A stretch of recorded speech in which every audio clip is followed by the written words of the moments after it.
Baby, I want this. Can we make this last forever?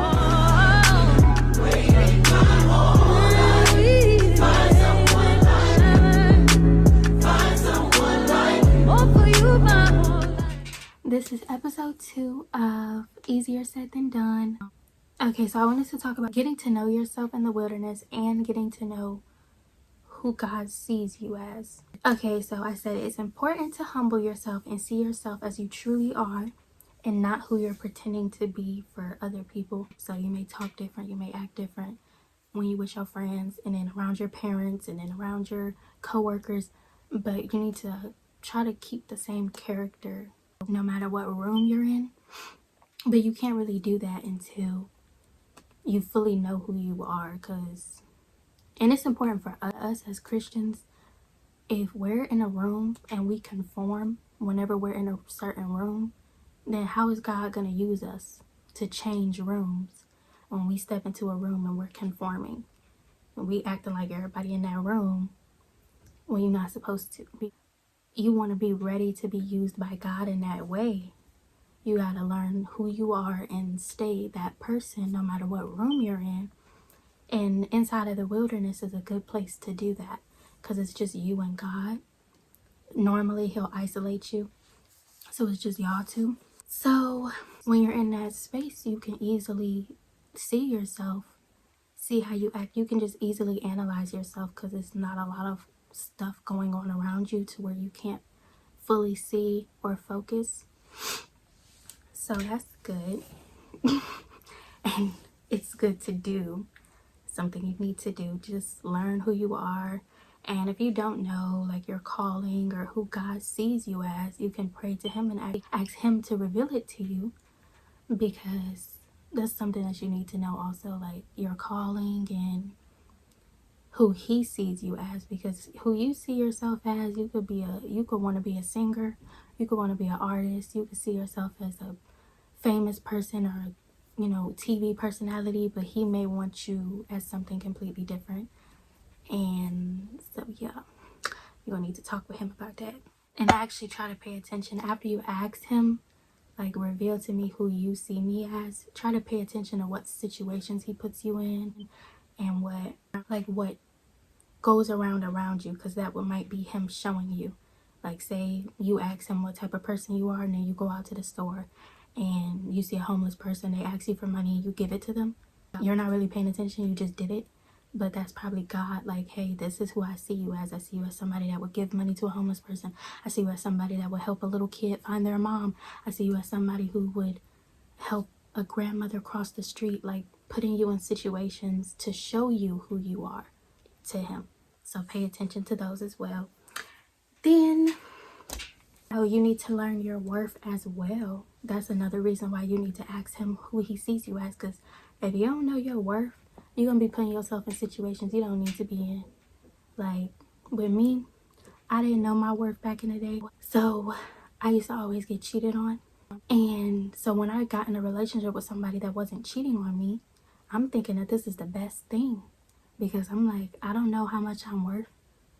I know that I don't deserve to be cheated on. So I'm getting in a relationship with somebody that's not treating me right, that's not there for me the way I need them to be, but they're not cheating on me. So in my head, I'm like, oh, this is great. No, it's not. I'm worth more than that. I'm worth not getting cheated on and having a good relationship. But I didn't know that. So I'm staying in this relationship just because he's not cheating like everybody else. So what? So asking God what your worth is so that you know what you should put up with and you know what not to put up with is really good. Things that you need to be paying attention to in the wilderness: learning your worth, learning who you are, learning who God sees you as, learning your calling, paying attention to situations you put in, paying attention to what God does for you, what he tells you you are, and what he calls, like, when it says, I will give you the desires of your heart, that means that he will bless you with things that you want, but it also means that he will give you the things that you want. Say, like, before I became Christian, I wanted a daughter. Then God told me my first child is going to be a son. I don't even think about having a daughter no more. I only want a son. He gave me the desire of my heart. So you need to pay attention to the desires that he gives you, because that's him telling you who you are. That's him telling you what track you're supposed to be on. Okay, so the next thing, your motives. Now we're moving on. Okay, so when I was reading Proverbs 30, I realized this important thing. So I realized that a true woman of God, man of God, everything that they do, obviously not everything, but most things that they do can be traced back to God. So paying attention to your motives and knowing like, okay, is this something God would be proud of? Is it something he would want me to do? Making sure your character reflects the character of God, aka Jesus. Just basically doing a character refresher. While you're in the wilderness, you should be trying to be like, okay, I need to be more like it. I used to have anger issues. I became Christian. I started posting videos on TikTok. People used to come in my comments messing with me, and it was very hard for me not to ask to fight them, not to ask for their address. It was very hard. But I don't have anger issues anymore. I listen, like I kept repeating that verse: quick to listen, slow to speak, slow to anger. And I also worked on empathizing.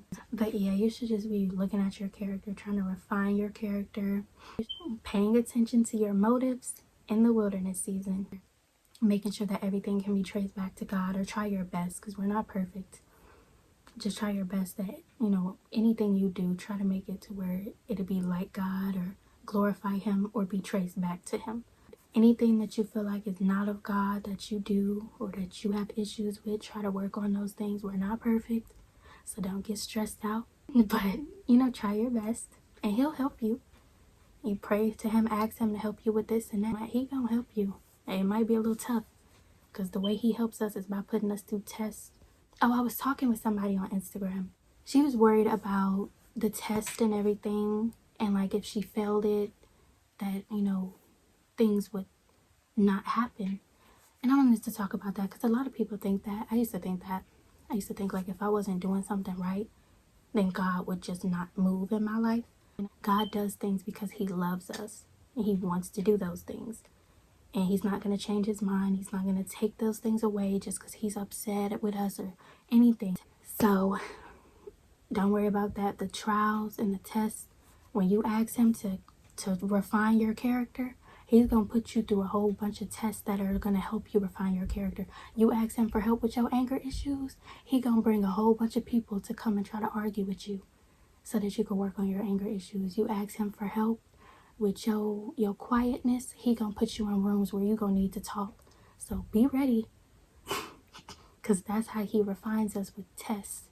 And don't worry if you fail it, because that's the point, is trying to help you become a better person. He's just gonna keep putting you through that test until you get it right. And yeah, you might delay yourself if you continuously get it wrong, but you're still gonna get your blessing on time, because he already, just like Jonah, he told Jonah go talk to them people.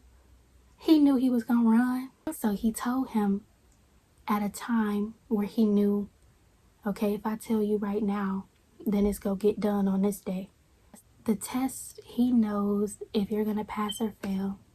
He knows exactly what type of test to put you through to help you pass the next one. So don't worry. Yes, you might delay yourself if you just keep failing, but you're still going to get there on time, because he accounted for all those failures when he was putting everything together. So you still gonna get it on time, but you do still have to try your best. Just don't beat yourself up if you don't get it, because hey, we're not perfect. And don't think that he's going to turn his back on you, because he would never. As soon as you give your life to him, that's what it is. You're his now. Too bad you can't get out of it. You're not getting away that easy now. I'm just talking about the single season. While waiting for your spouse, if that's what you believe in. Some people don't believe that God brings them their spouse, which I don't understand that, because it talks about unions in the Bible and how important they are. So the most important thing that God could give you would be your union with another person. And it says in the Bible, consult me in all your ways and I will direct your steps. It also says in the Bible that man makes plans, but it is God who, dang, I forgot. Anyway, so the fact that people think that God is not in control of who you marry when that's like the most important thing, I don't get that, but hey, some people don't believe in it, so whatever. I was going to talk about the single season, but I feel like God wants me to talk about that in a separate video later on, because most of the stuff that I want to say, I cannot say right now because there's things God does not want me to say because of what I'm going through in my life at this time. But all I want to say about that is pray to God to ask him to help you focus on him in the season.